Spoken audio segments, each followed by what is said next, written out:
Hello, my friend. How are you doing? I hope you're having an awesome afternoon. I can't believe it's November. I don't know about you. I can't believe it's November. And at the same time, I know that time keeps passing. So we have this funny thing. Maybe it's just me. I have this funny thing where I'm like, I know time is passing, but I can't believe time is passing. But there it is. So, welcome. Today is the Wednesday edition of the Back to Me podcast.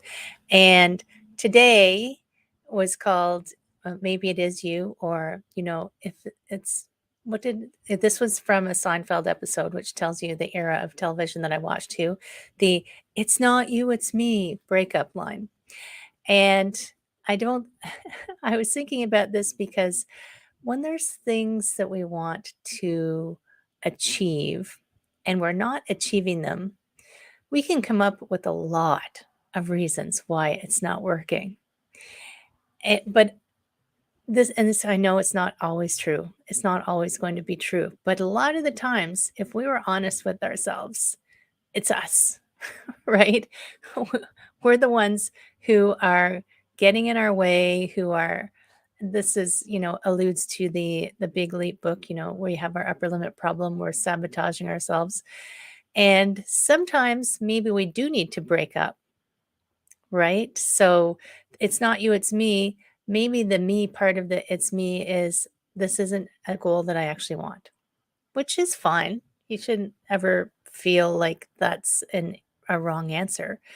Um, I was reading a book where the author was commenting that he always imagined he had the clearest vision of this goal he had in his life. He was going to be a rock star. I think he was going to, I can't remember if he was going to play the drums or the bass guitar or something. He was going to play an instrument.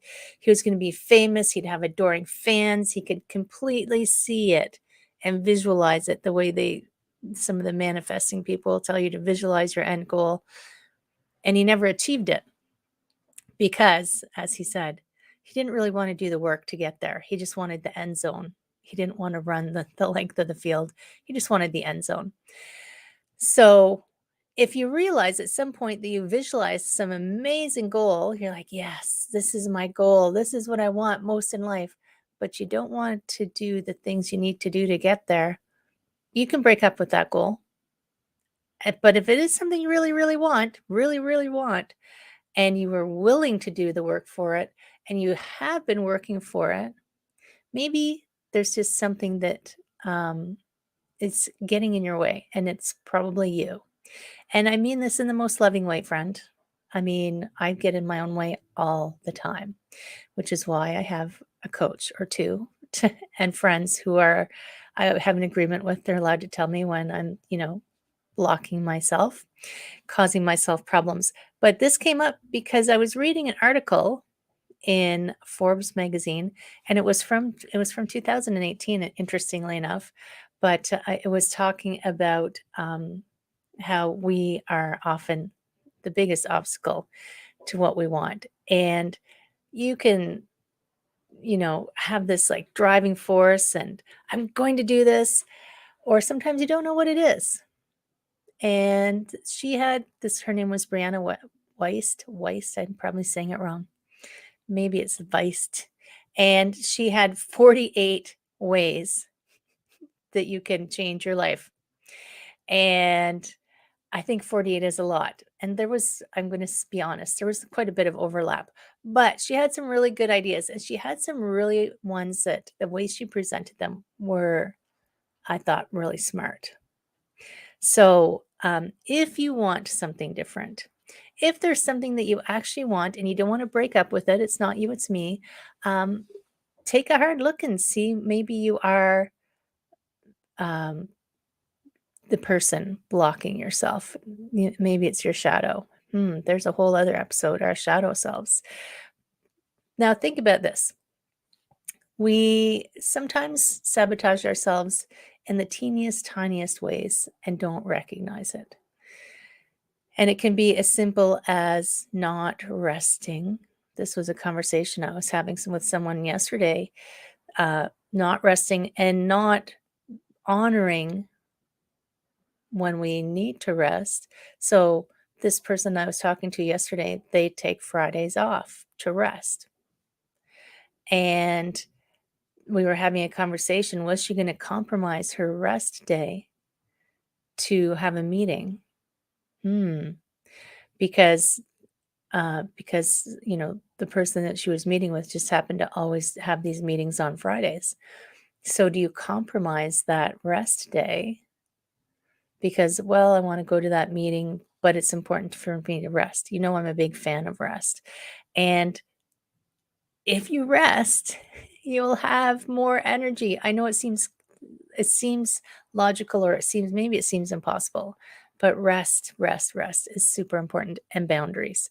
Those aren't even the strategies that that Brianna had, but those were two that I wanted to just toss in there.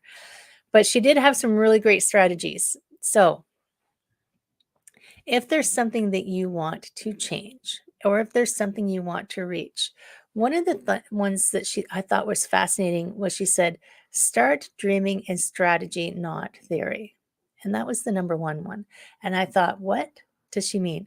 But instead of thinking, it's think about so instead of thinking if you could do something, think how you are going to do something.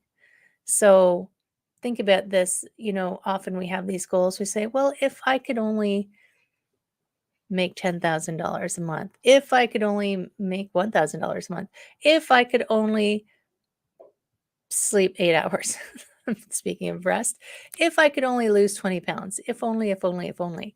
Instead of saying if only, or if I could do this, then this, don't do that. Think about how you're going to do it. So I'm going to up level my business, and I'm going to bring in 20 clients this month. If you are in a sales position, or if you're a solopreneur, I'm going to achieve this revenue figure. Think about how you're going to do it instead of, it's almost like sometimes goals are daydreaming instead of action. So instead of daydreaming, what are the actions you need to take? But then you got to do them.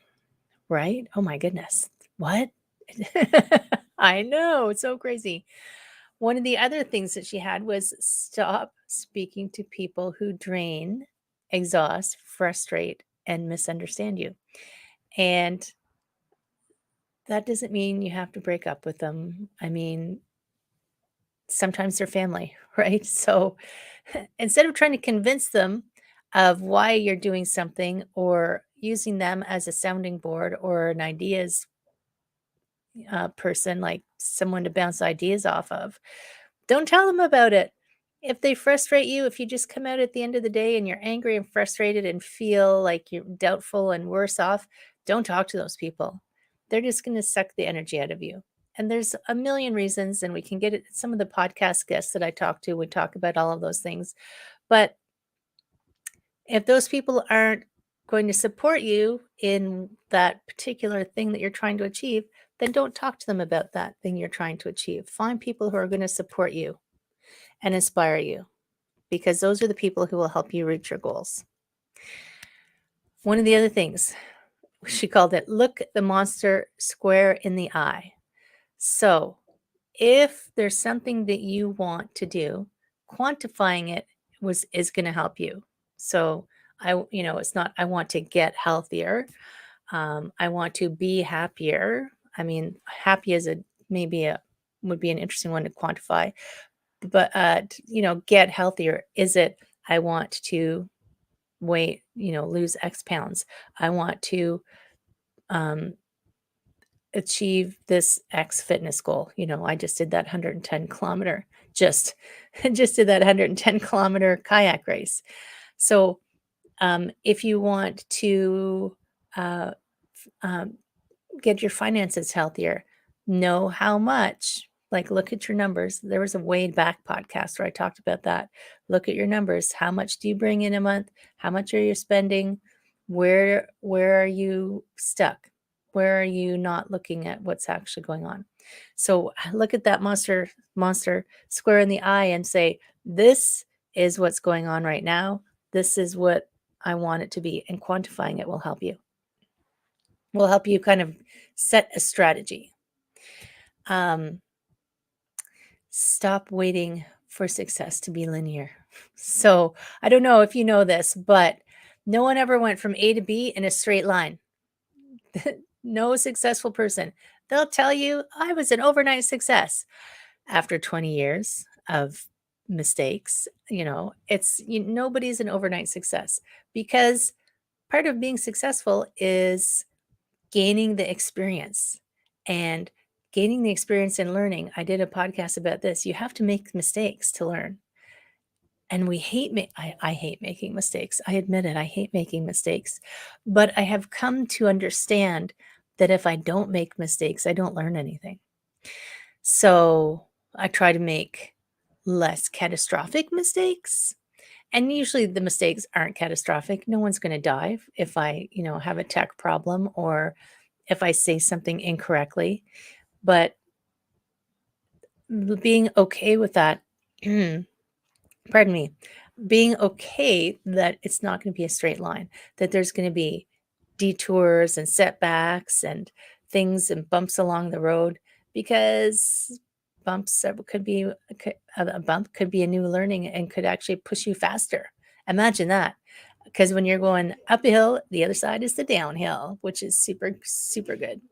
And then, she talks about a lot about connecting with people who are going to actually support you. And on the flip side of that, instead of it retaliating against the people who are condescending you, or doubting you, or making judgments, just let that go. I mean, it's something to do with them. So just maybe have a look at where they're coming from, and then just release it. You don't need to carry that around. Now, she actually makes a comment about writing things down. And it's interesting, because I was in a webinar yesterday, and one of the things that this gentleman said was capture everything. So he carries around a little notebook, and he writes down everything, all of his brilliant thoughts or things he needs to remember.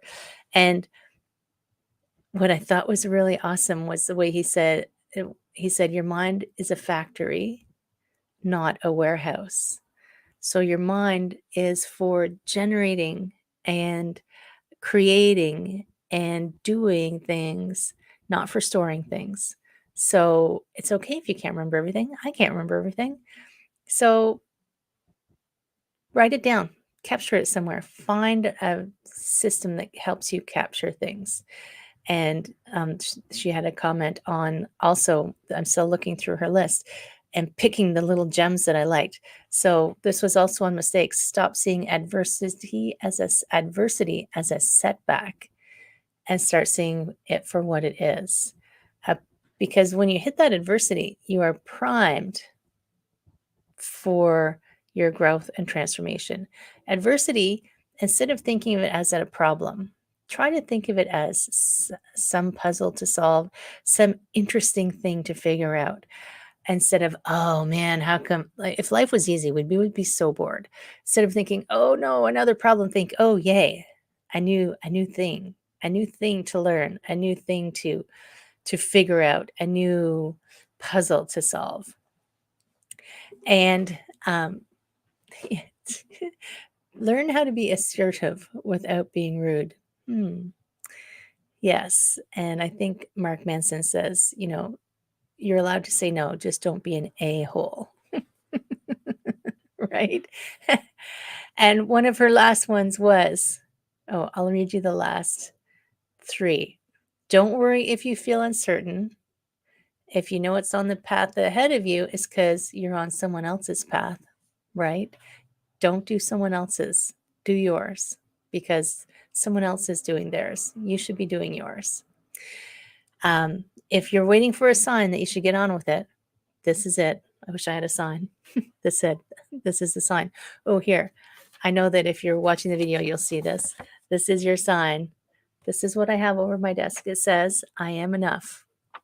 That's your sign that it's time for you to do that thing that you could have, should have, would have been doing. And the last thing, if you're waiting for someone to help you, save you, or create the life you want, Look in the mirror because that's the person who's going to do it for you, right? You can have helpers along the way. I'm a big fan of helpers. You know, bring a friend, get a coach, get a mentor, get a team, whatever you need. But ultimately, your goals are yours, your path is yours, and you are enough, my friend. That is it's not you, it's me. No, it's yes. Maybe it is you. But if you're having trouble, you know, you can always stick up a hand and say, I could just use a little help. So, my friend, this week is November. This Friday's podcast, this Friday's celebrity, I believe, is Cara. And we're talking about how she how she massively improved her health simply by taking care of what she was putting into her body.